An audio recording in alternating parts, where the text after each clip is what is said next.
পুরো এলাকার মানুষ এক জায়গায় করে দিছে।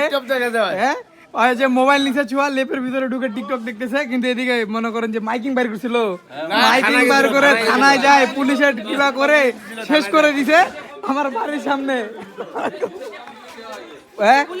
ওই ছেলেটাকে দেখে আছে, ওর কানে তো দিব একটা ভারী ভারী বিশ্বাস করা সত্যি পারে দিব ওর কানের নিচে। ও হো এই দেখি কোন ছোঁয়া এটা, দেখি কোন ছোঁয়া, একটা ভিডিও করে রাখি আমি। দেখি দেখি দেখি দেখি দেখি না কোন ছোঁয়া এটা।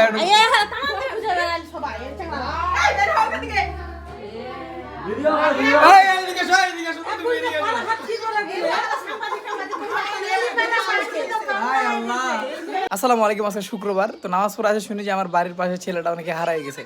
তো পুরা এলাকা খুঁজে শেষ করে দিলাম আমিও, প্লাস হচ্ছে ওদের পুলিশকে ফোন করছে, ফোন ট্র্যাক করতেছে। তারপরে যাই দেখি যে এত খুঁজাখুঁজির পর নিজের বাড়িতে নিজের রুমের ভিতরে লেপের নিচে ঢুকে টিকটক দেখতেছে।